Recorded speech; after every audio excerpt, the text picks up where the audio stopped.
personal. Yo creo que entra con educador. Buenos días, Isaac. ¿Se oye bien?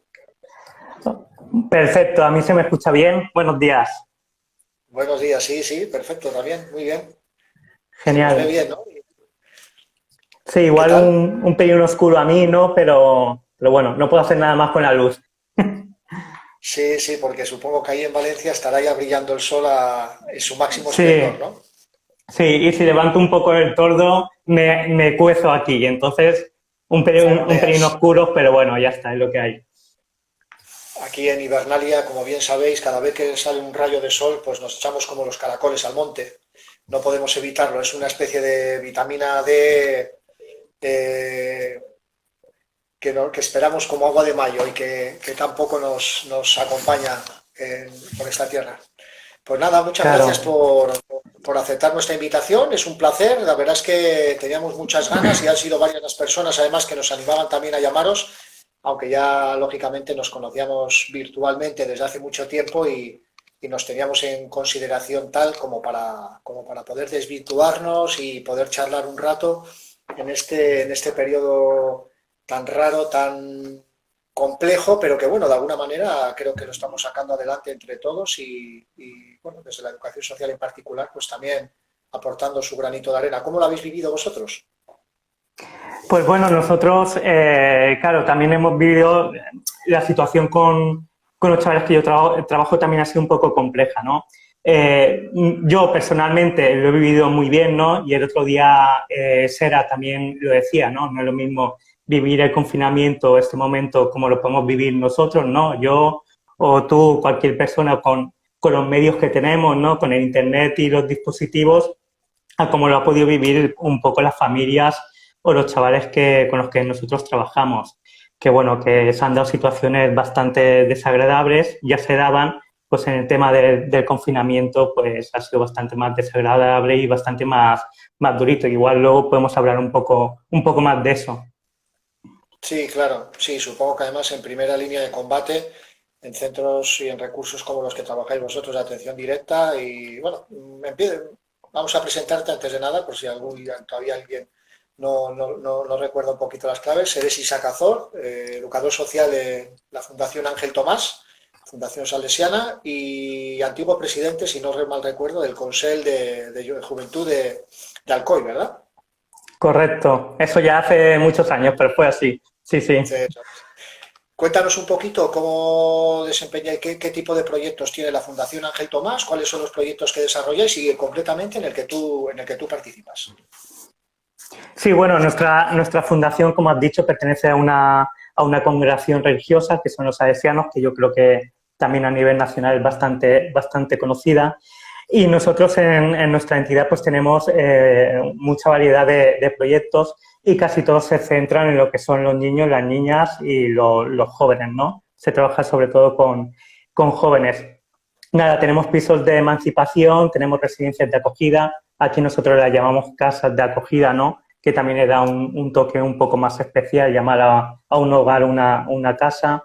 Tenemos todo el tema de sociolaboral, ¿no? De chavales en el ámbito sociolaboral. Tenemos centros de atención diurna, que aquí lo llamamos centro de día, creo que en Cataluña se llama centro oberts, también cada comunidad los llama de una manera. Y nada, y trabajamos todo eso, todas las vertientes que se puede trabajar con jóvenes, pues ahí la Fundación Ángel Tomás está presente y súper bien. Y ahora mismo, pues este año ha sido un poco más raro, pero cada año se abren proyectos nuevos y la verdad que se está trabajando muy bien con este colectivo.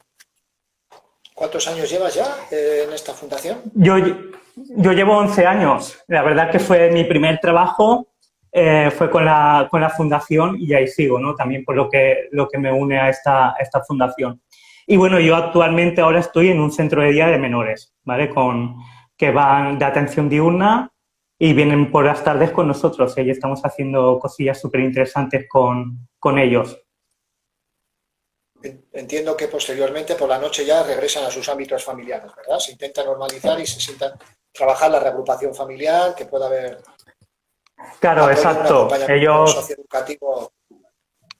Sí, ellos tanto por la mañana están en sus colegios, por las noches en sus casas y nosotros lo que hacemos es el apoyo para la tarde, ¿no? Trabajamos como 3 bloques así que creemos que son los esenciales, ¿no? El apoyo académico, el apoyo familiar, el acompañamiento familiar y también un poco en el acompañamiento en el ocio y tiempo libre y el tema de habilidades. Fenomenal. Bueno, una de tus características también, una de las cosas que más reseñadas y que por eso también te conocemos ya desde hace mucho tiempo en redes sociales y demás, fue un poco la aparición, o por lo menos a mí me lo pareció así, en Twitter, con esas infografías, con esas ilustraciones tan potentes, ¿no? Con ese lenguaje como muy corto, pero muy directo, muy contundente. Tenía una duda un poco, Isaac Azor, educador de menores, Isaac Azor, ¿de alguna manera sientes o has podido sentir miedo de que algún día el personaje, en el buen sentido de la palabra, se comiese al profesional o a la persona, o no? ¿O simplemente era un complemento más? Pues no lo sé, igual son la misma persona, ¿eh? Isaac Azor y educador de menores. Sí, porque yo creo que son la misma persona. Nada, claro, nosotros hablamos, bueno, nosotros hablo en plural porque también somos un equipete. Esto nació conmigo, pero el proyecto ha ido creciendo, ¿no? Y somos 3 personas. Nada, lo que pretendemos y lo que hacemos con las infografías es hablar de nuestro día a día, de lo que nos pasa como educadores, llevarlo a, como dices, con un mensaje súper cortito para que todos nos sintamos un poco también reflejados en eso, ¿no? Porque lo que pretendemos hacer es eso, la pequeña reflexión de algún momento que nos pasa con algún chaval, con algún niño, con alguna niña, pues poder reflejarlo en esta pequeña frase, en esta pequeña viñeta y habla de nuestro día a día y habla de las experiencias que vivimos y habla de las cosas que hacemos, habla de las cosas en las que nos equivocamos, en los aciertos que tenemos. Y bueno, y educador de menores es Isaac Azor, pero educador de menores también puede ser mi compañero, ¿no? Una vivencia que le ha pasado a un compañero o una compañera mía. Educador de menores un poco también somos todos los profesionales que estamos trabajando en este ámbito. Sí, la verdad es que es muy bonito y es, no sé, me parece como muy activo, muy interactivo también, por supuesto. El hecho de llamar a esa interpelación en un primer formato como muy escueto, como muy tal, pero para abrir un gran debate, ¿verdad? Porque siempre echábamos en falta, de alguna manera, que no se escribía sobre educación social, que si lo hacíamos desde un paradigma no demasiado academicista, que un poco desde el ámbito más informal, pero creo que era necesario poner en palabras también todas las vivencias y todas las situaciones cotidianas que se daban en nuestra profesión, ¿no? En nuestros distintos ámbitos. ¿Encontráis en Instagram la mejor herramienta, por decirlo así, el mejor caldo de cultivo para promocionar esa reflexión y esa interpelación que comentábamos? Yo creo que sí, porque Instagram también por eso también nacen esas pequeñas infografías, ¿no? Por el cambio de registro, ¿no? Nosotros estamos acostumbrados al blog, ¿no? Donde EducaBlog nació, donde Educador de Menores también nació. Estamos acostumbrados al blog, al Facebook, ¿no? Con grandes textos, pero bueno, ya cuando nace Instagram, sí que todo el mundo nos damos cuenta que Instagram, pues como hacemos todo el mundo, pasamos rápido y es un golpe de vista muy rápido y muy sencillo, ¿no? Y por eso también cambiamos ahí un poco el registro, ¿no? De todo lo que estamos escribiendo en el blog, de grandes textos, como decían, ¿no? Que a veces podían ser muy academistas o no, que también eso también a veces se echa de falta y yo creo que en EducaBlog también lo hacéis muy bien. Y bueno, y sí que ahí vemos que se crea ese debate, ¿no? Que comentabas, con la pequeña frase que es la misma que a nosotros nos ha provocado la reflexión, ¿no? De camino a casa. Yo sobre todo la suelo trabajar de camino a casa.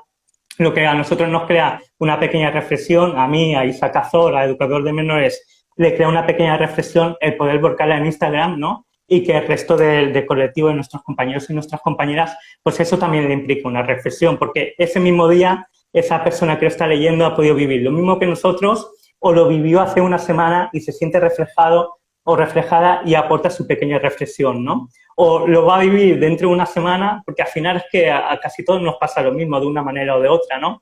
Y lo va a vivir dentro de una semana y entonces es cuando hace el chip de jolines, esto ya hemos hablado de este tema en Instagram, hemos reflexionado de este tema y yo creo que es súper importante, ¿no? Que estemos en continua reflexión, en continuo diálogo, ¿no?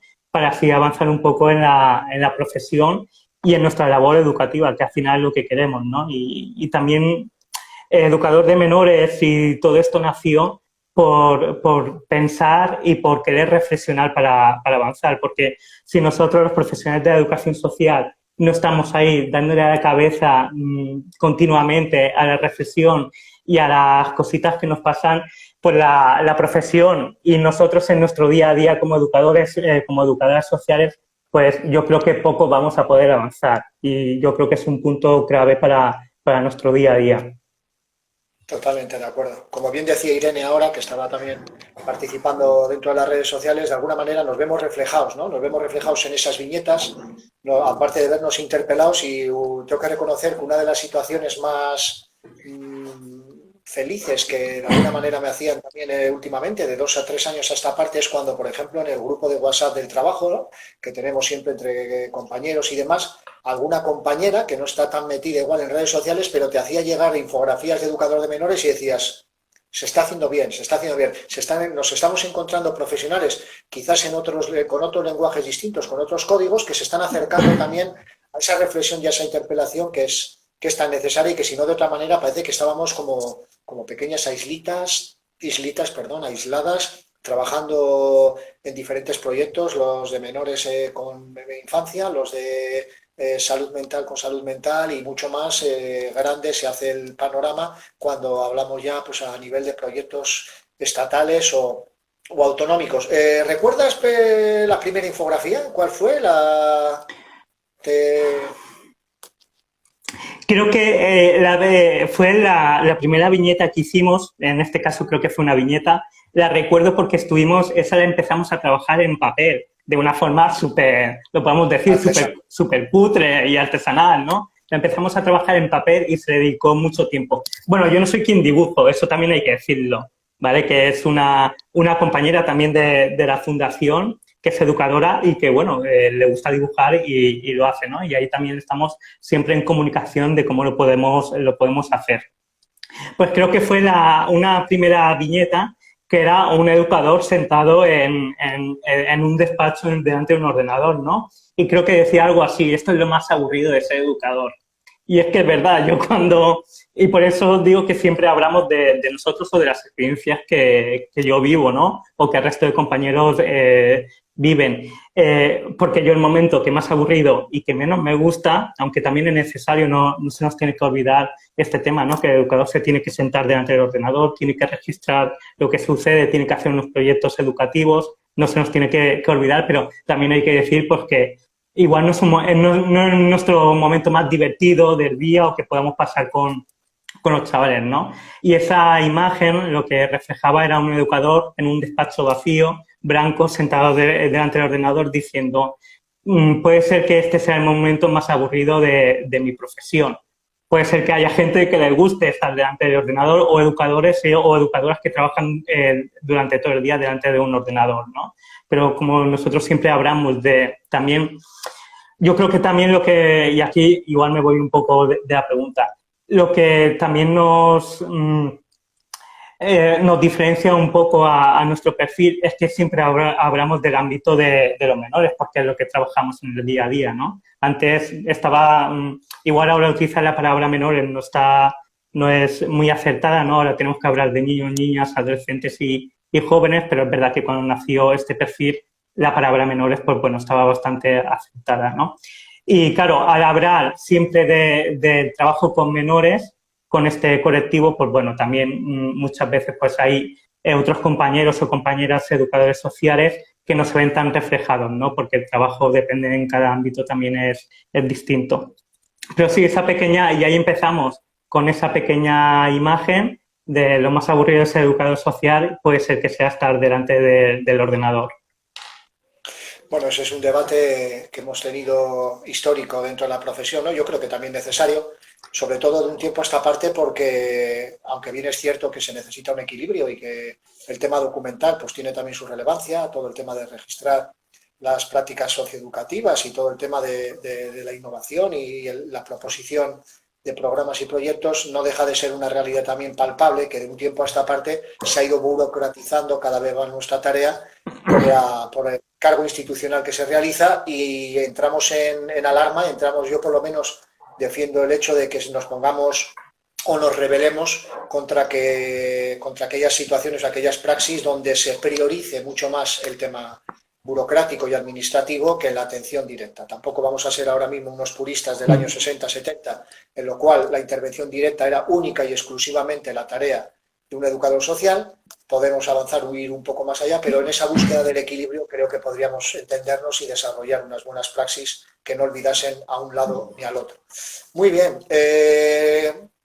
¿Cómo resumirías o qué nos podrías contar un poco de las devoluciones que os hacen los educadores y educadores sociales sobre las infografías, que son bastantes, son generosas a nivel cuantitativo, pero nos interesaría más las cualitativas? ¿Cómo las vivís, cómo las recibís, cómo las acogéis?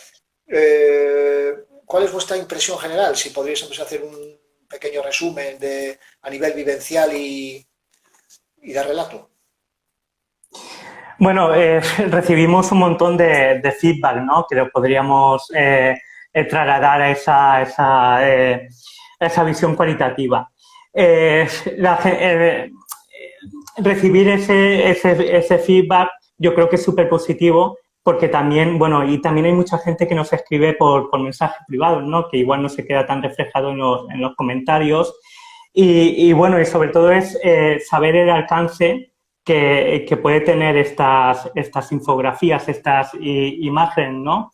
Porque, bueno, ya sabemos que estadísticamente Instagram o Facebook nos ofrece unas estadísticas que solo podemos trasladar a una visión cualitativa, ¿no? Y es un alcance muy grande y sabemos que estamos llegando a muchos profesionales de la educación social. Otros puede ser que no sean de profesionales de la educación social, pero que sí que se mueven muchas en nuestro nuevas ámbito. Generaciones también, ¿verdad, Isaac?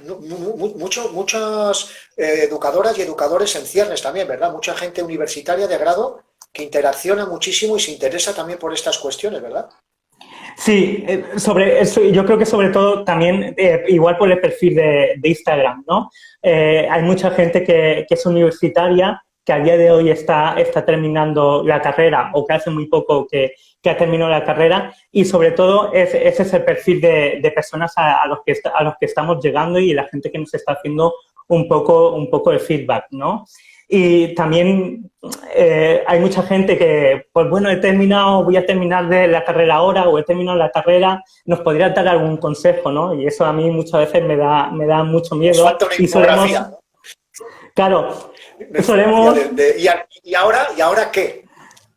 Sí, pues mira, igual la trabajamos, ¿no? Pero sí que es verdad que solemos esquivar esa pregunta porque yo creo que no somos nadie para dar consejos a cualquier persona que haya terminado la carrera o se sienta un poco perdido o no sabe por dónde tirar por ese camino, ¿no? Pero sí que sobre todo es un perfil de universitarios o gente que ha terminado la carrera. Uh-huh. Comentabas antes, en tu experiencia profesional y todo este tiempo de desarrollo, en la Fundación Ángel Tomás, que habías trabajado principalmente con infancia y juventud, ¿no? ¿Te verías trabajando en otra área de intervención distinta dentro de unos años? Pues lo he pensado muchas veces, ¿no? Porque a veces pues ya llevas 11 años en el mismo puesto de trabajo, que no creo que sean muchos, que tampoco son pocos, pero a veces sí que piensas un poco, ¿no? Y en el futuro igual hay que cambiar o igual otro ámbito, otro campo me puede ir mejor. Pero la verdad es que no sería capaz, no me veo a día de hoy trabajando en otro ámbito, ¿no? Y yo siempre también he estado con los grupos de secundaria, ¿no? De primero a cuarto de la ESO. Tampoco he estado trabajando desde los 11 años con un grupo de secundaria. Y es verdad que de primaria, perdón. Y es verdad que creo que también me costaría mucho estar con ese grupo de primaria. Tal vez sea porque yo haya desarrollado estrategias y me vea cómodo ya en este campo de gente adolescente, ¿no? Y desarrollas estrategias, sabes cómo intervenir, aunque sigamos fallando día a día, ¿no? Porque nuestras infografías y nuestras viñetas también hablan mucho de eso, ¿no? De los errores que cometemos en el día a día, ¿no? Y ahí, pues, me veo en ese campo, por decirlo de alguna manera, aunque no sea muy positivo, me veo cómodo, me veo a gusto trabajando en ese campo y me siento sobre todo súper feliz. Y a día de hoy no me sentiría capaz de trabajar en otro ámbito, en otro campo, porque no me veo capaz y que yo tenga herramientas para poder trabajar en otro campo. Me tendría que formar muchísimo y tendría que empezar a aprender de muchísima gente. Es curioso que de alguna manera en el ámbito profesional, ¿no? En los adultos se demonice el término de la zona de confort, ¿no? Como algo negativo o peyorativo, y sin embargo luego estamos trabajando continuamente, por lo menos los que trabajamos en infancia y juventud, que el hecho de la zona de confort y el buen trato, el buscar referentes y alianzas son condiciones imprescindibles, ¿no? Para el buen desarrollo de la práctica profesional, ¿no? Cómo dependiendo de la perspectiva o de dónde te sitúes en uno u otro lado, unas situaciones similares, ¿no? Pudiesen llevar a puntos de vista distintos. Decía un buen amigo, Roberto Vidal-Faile, que a partir de las 10.000 horas laborales ya te puedes considerar una persona ya con suficiente capacidad para poder emprender nuevos caminos, reflexiones mal pasadas, pero nuevos caminos en el ámbito laboral. O sea que, bueno, 11 años creo que son más que suficientes para poder estar muy bien como estás tú en la actualidad y para no descartar en el futuro cualquier otro tipo de alternativa o vía que te pueda dar también oxígeno y no caer, que sería para otro debate, ¿no? en el tan manido burnout o quemamiento profesional que lamentablemente a muchos de nosotros pues nos imputa y nos lleva irremediablemente en ciertas etapas de la vida. Tengo aquí otra pregunta también, un poco al hilo de la que estábamos comentando ahora. Si te ves siendo educador social de menores con 50 o 60 años, ya camino un poco al albor de la jubilación. Perdona, Asier, se ha cortado y no escucho la pregunta completa. ¿Me la puedes repetir? Si te verías también continuando en tu labor profesional como educador social de menores con 50 o 60 años, ya un poco al albor de la jubilación.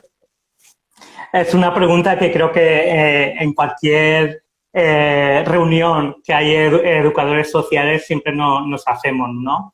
De cuando tenga 50 años, y además siempre lo llevamos a lo práctico, ¿no? Cuando tenga 50 años o 55 años, voy a ser capaz de irme de acampada 8 o 9 días con los chavales durmiendo en el suelo sin dormir casi, ¿no? Voy a ser capaz, ¿no? Y yo creo que es la pregunta que tú me has hecho llevándolo a lo práctico, ¿no? Y es como a veces nos solemos preguntar. Yo tengo compañeros y conozco a compañeros que tienen esta edad y a día de hoy están trabajando con este colectivo, ¿no? Con los jóvenes y los adolescentes como educador social. Yo creo que bueno, podemos ser capaces y yo espero que con esa edad pues también pues siga trabajando con este ámbito de adolescentes y de educador social. También creo que la vida a veces te da muchas vueltas y te sorprende con cosas y bueno, y sabes que a lo mejor pues cambiar a otro ámbito o cambiar de profesión, porque ahora también a los educadores sociales se nos está abriendo un poco más de campos, pues bueno, hay mucha gente que lo valora y vamos, y en el futuro a lo mejor se valora, ¿no? Pero yo creo que ojalá tuviera esa edad y pudiera seguir en mi puesto de trabajo trabajando con este ámbito. También creo que a veces pues, puede ser difícil, ¿no? Llevándolo a los ejemplos claros, ¿no? Dormir en una tienda de campaña durante 10 días, pues igual el dolor de espalda y de alguna cosita más, pues nos resiente un poco.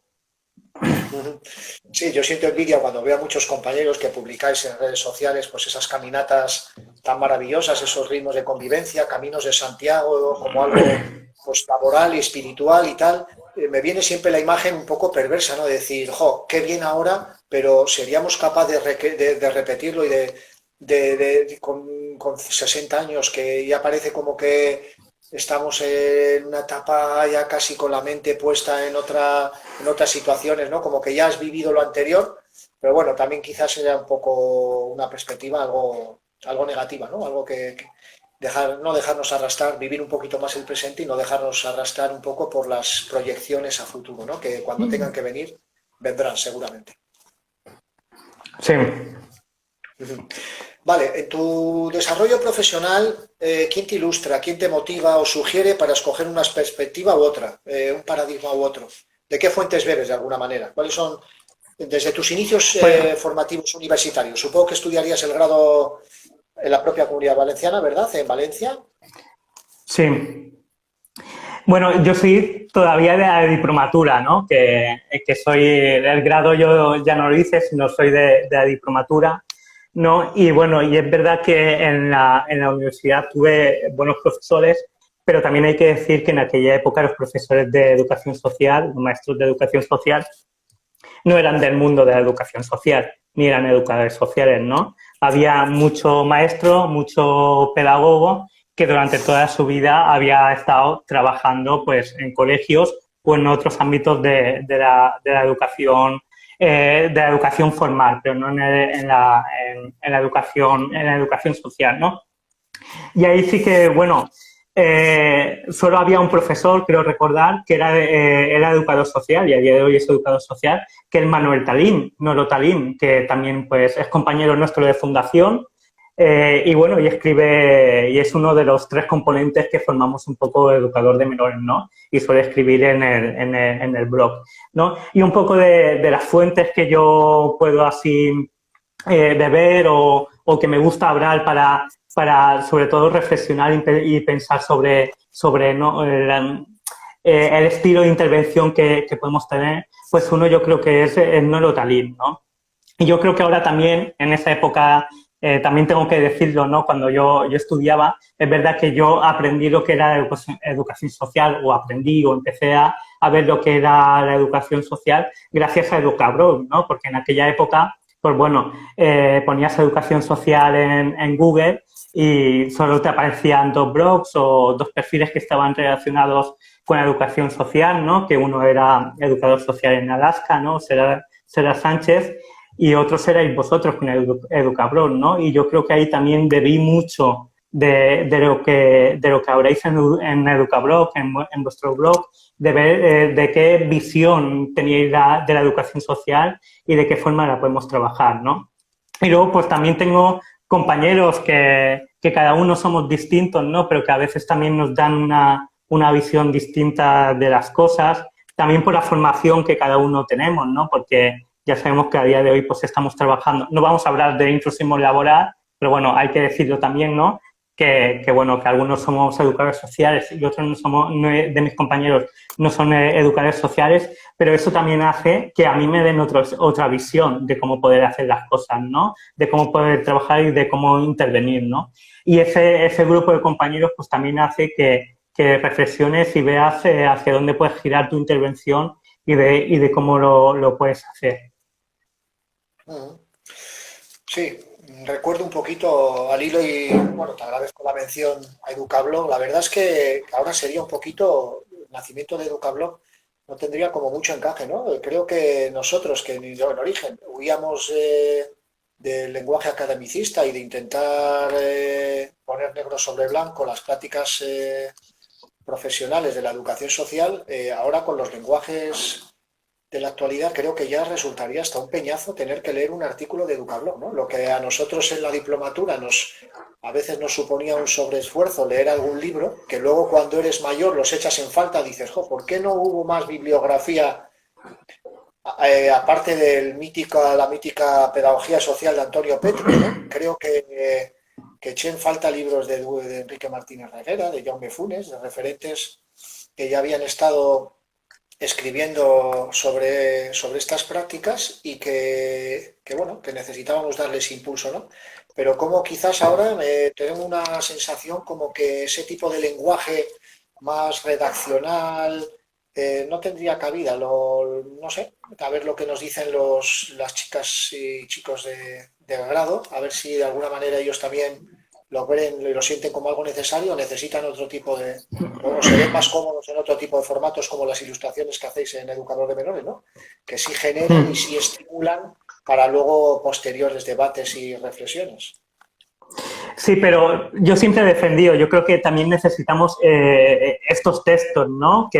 como los que podéis escribir en Educablog, como los que escriben Oro con nosotros, educadores de menores, como los que escriben un montón de profesionales en sus blogs, ¿no? O profesores o escritores, ya que hacía referencia a Jaume Funes, ¿no? Por ahí también está Eduard Sara, hay profesionales que están escribiendo mucho sobre esto y yo creo que también lo necesitamos, ¿no? Ese tipo de texto que podías comentar, pues bueno, ahora en la universidad es verdad que a lo mejor entre abrir Instagram y abrir la página web del blog, pues decides abrir Instagram. Pero yo creo que para los profesionales y también para la gente que a día de hoy está estudiando, este tipo de texto lo necesitamos porque también nos lleva al más allá de la reflexión del día a día, ¿no? Y también nos tenemos que coger con fuerza eso.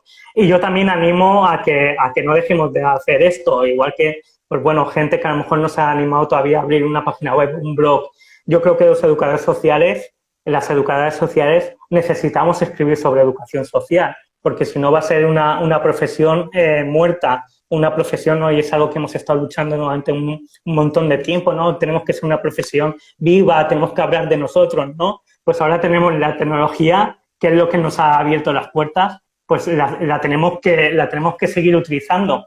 Y la tenemos que seguir utilizando con un tuit, con una infografía, con un libro, con un texto o con, por poner un ejemplo, un TFG, ¿no? Que sea pues que nos hable de la profesión y de las cosas que nos llevan. Yo no lo dejaría de lado, ¿no? Y animo un montón a ello.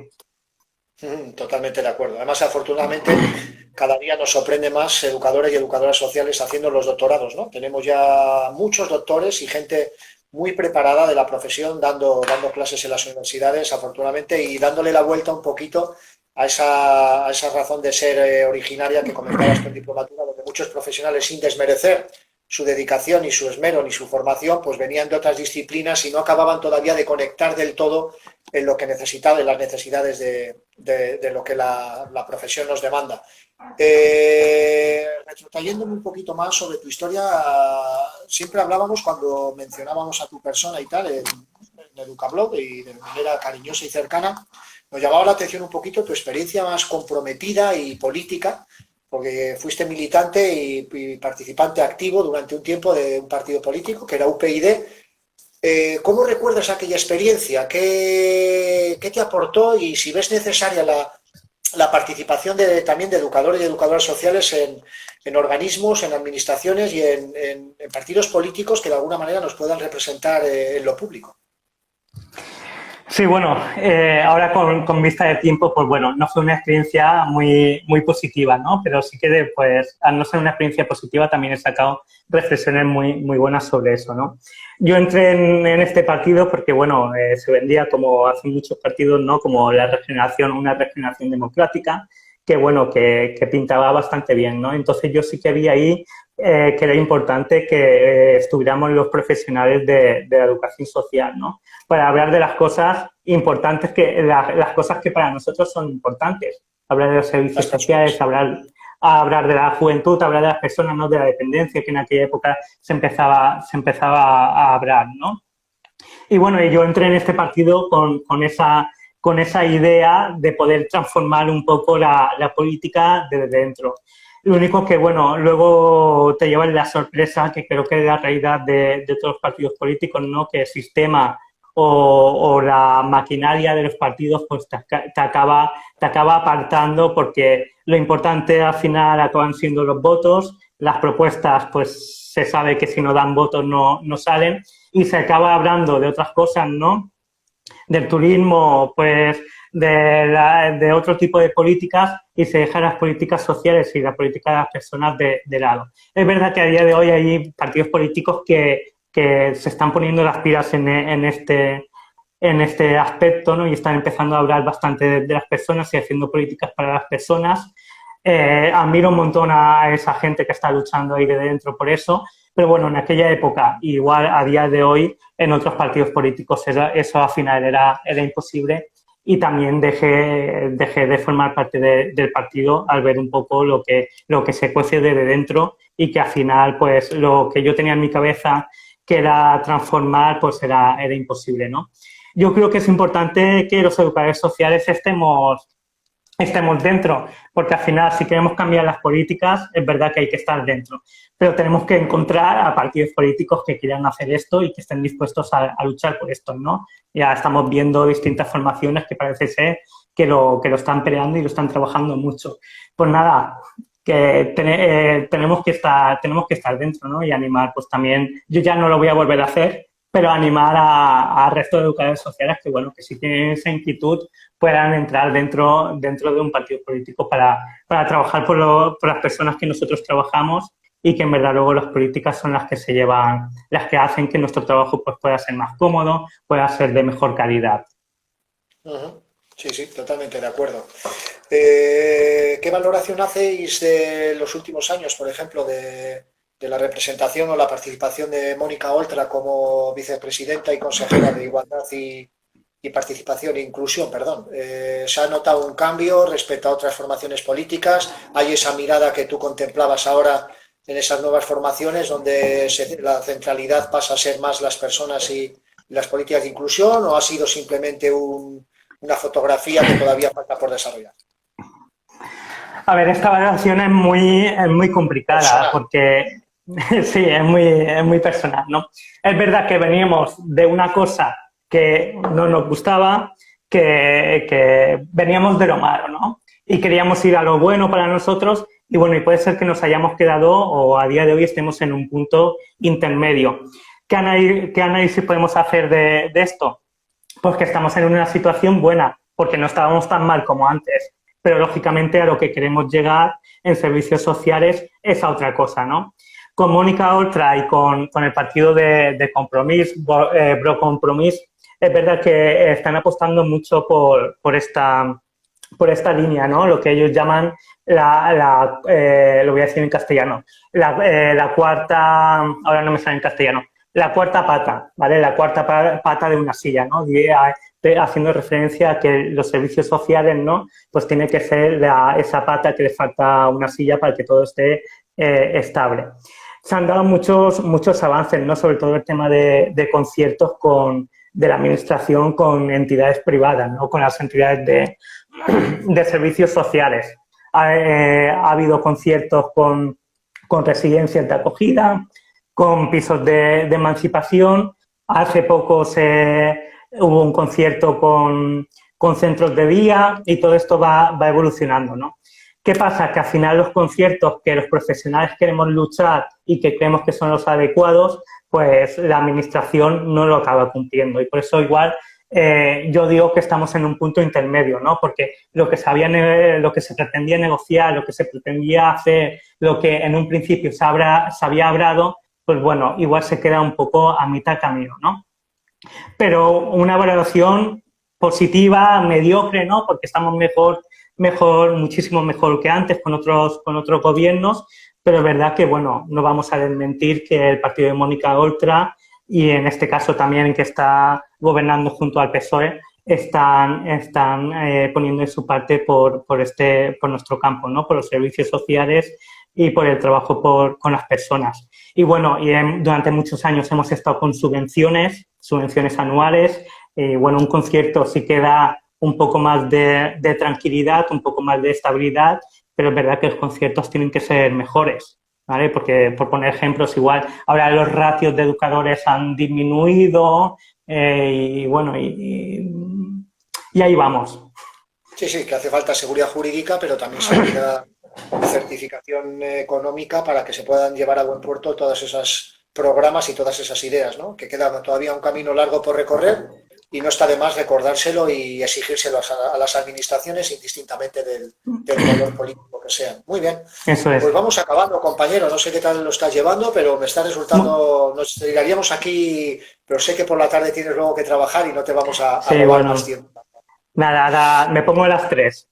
Vamos. Perfecto. Bien. Bueno, sabes que tenemos un poco un tono también jocoso, un tono un poco humorístico y le hemos robado un par de preguntas al bueno de David Broncano en La Resistencia, para hacerlo también un poco ameno y también porque era una de las cuestiones que más les interesaba a los estudiantes de grado, que se iban a encontrar en el mercado laboral. Y es cierto que hay condiciones económicas y tenemos también precariedad en ciertos recursos por el tema del intrusismo laboral y porque las propias administraciones no han creído lo suficiente en el sistema de servicios sociales. Y preguntamos siempre a todos nuestros invitados para que vean que se puede vivir de esto como profesional, pero que no se van a hacer ricos ni ricas, ni mucho menos, en un arco de 3.000 euros arriba o abajo, ¿qué salario bruto tiene un educador social valenciano? Pues, a ver, no estamos, como dicen, ¿no? No nos vamos a hacer ricos con esto, pero sí que nos da para vivir y puede ser que nos dé para vivir económicamente. Por debajo de los 3.000 euros sí estamos, por debajo de los 2.000 estamos y por debajo de los 1.700 pues estamos. Ahí podemos...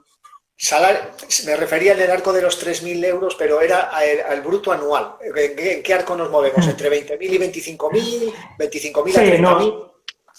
Nos movemos entre 21.000 y 25.000 nos podemos estar moviendo, ¿vale? Bueno, perfecto. Que no nos da para hacer muchas cosas, pero nos da para vivir, nos da para viajar, nos da para comer y nos da para vivir pues cómodamente, ¿no? Y más sabiendo con las familias con las que trabajamos, ¿no? Y yo muchas veces pienso en eso y también me apetece decirlo, ¿no? Si me das permiso, ¿no? Trabajamos con familias que no lo pasan muy bien, ¿no? Y nosotros a veces nos quejamos, pero bueno, vivimos cómodamente mejor que con las familias que trabajamos y eso también lo tenemos que tener en cuenta y reflexionar sobre eso. Uh-huh.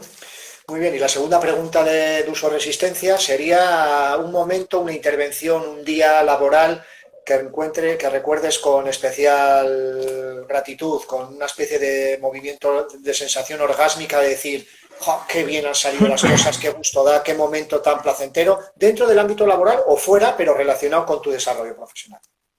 Vale, pues si te parece, también te cuento dos. ¿Vale? Te voy a contar una orgánica, como dices, de positivo, y a mí que siempre también me gusta hablar de la negativa, de las cosas que no hacemos tan bien y de las que tenemos que mejorar, también te cuento una de esas de llorar, si te parece, ¿vale?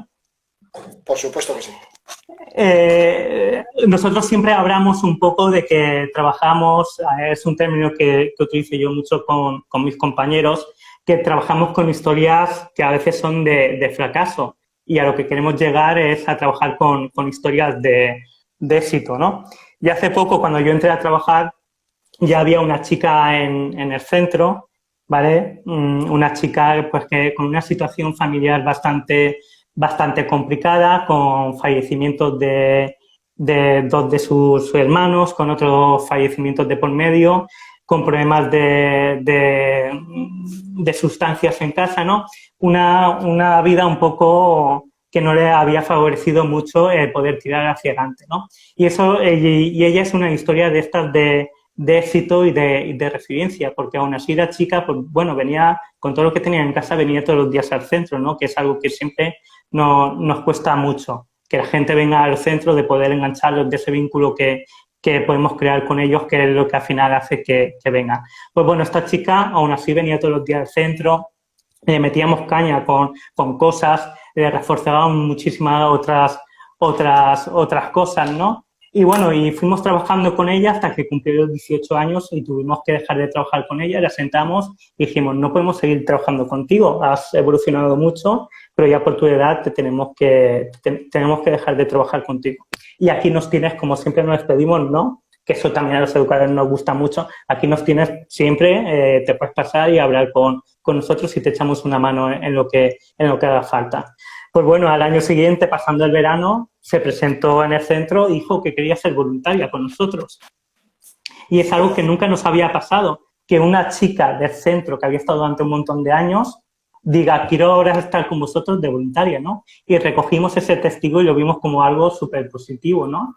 Y ha estado 3 años con nosotros de voluntaria, ahora sí, el único que por esta situación no está viniendo, y ha estado 3 años con nosotros de voluntaria, con los chavales, ¿no? En apoyo académico, en excursiones, y lógicamente lo que ella le puede trasladar a los chicos y a las chicas que están en nuestro centro es totalmente distinto a lo que nosotros le podemos trasladar, porque ella ha vivido cosas que nosotros no hemos vivido, ella ha estado sentada en esa silla en la que ha sido niña y todo lo que le transmite es brutal y muchísimas veces lo hace mucho mejor que los educadores que llevamos muchos años, otros educadores, ¿no?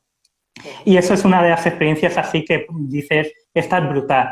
Y ya para colmo, pues hace un par de meses una multinacional muy grande de España tenía unos premios que quería reforzar un poco a toda esta gente de nuestro ámbito, ¿no?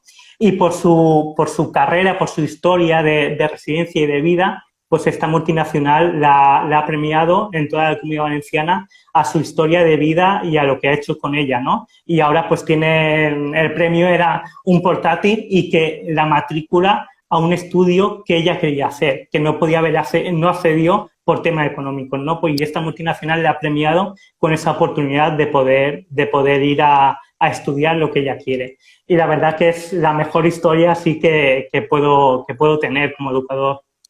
Historiaza de vida, la verdad. Todos los seguidores que están ahora siguiendo un poquito por aquí, desde Mm. Raúl, bueno, Raúl, de Irene y demás, nos aportan que es una historiaza, un relato de vida de pelos de punta y que dignifican si aún más esta profesión.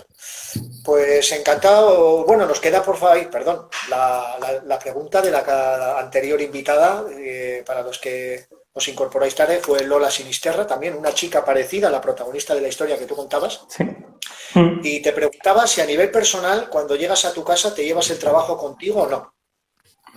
Tenemos una viñeta sobre este tema también, si la podemos buscar, ¿no? Que es un educador, en este caso también nuestras viñetas suelen ser educador o educadora social según la persona que vive un poco las situaciones, ¿no? Y en esa viñeta es un educador, que puede ser yo o puede ser un compañero mío, ¿no? Entrando a la puerta de su casa y diciendo un poco, para, respira, relájate y cuando lo hayas hecho, entra a casa, ¿no? Y un poco con esta pregunta yo creo que está reflejada en esta viñeta.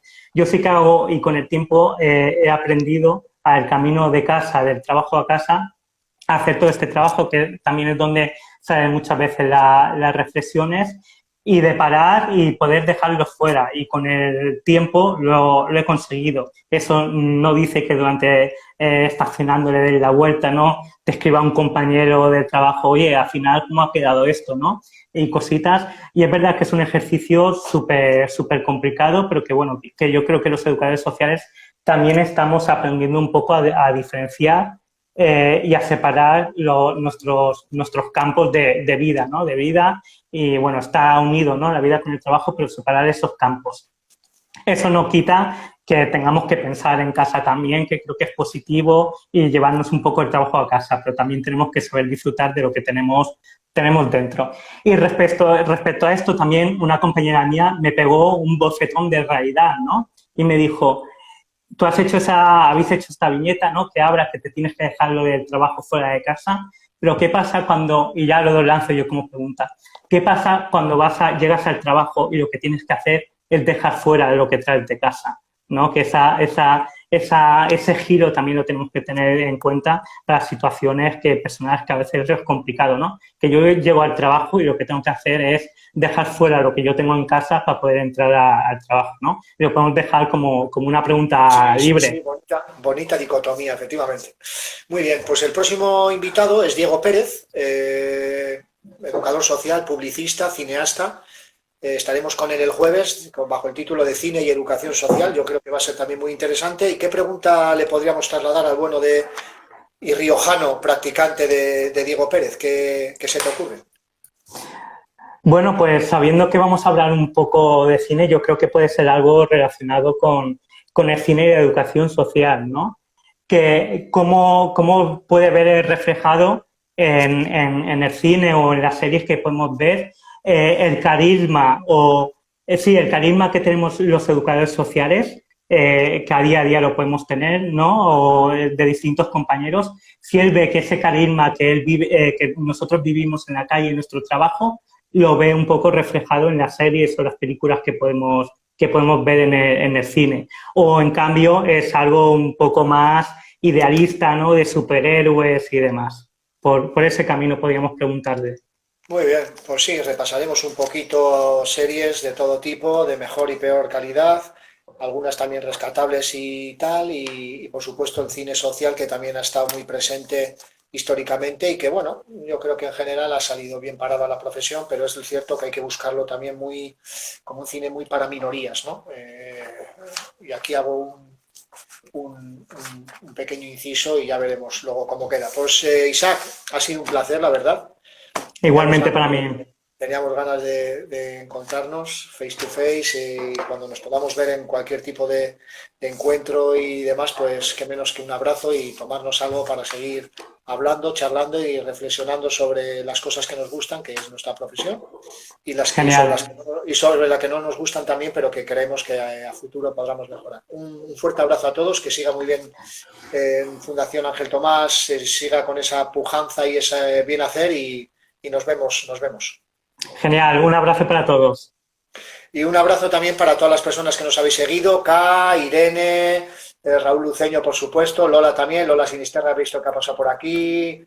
Bueno, pues todos un verdadero placer y seguimos participando este próximo jueves, pasado mañana a las 6 de la tarde, retomamos horario de tarde con Diego Pérez desde La Rioja, Cine y Educación Social. Un saludo a todos. Hasta luego, gracias.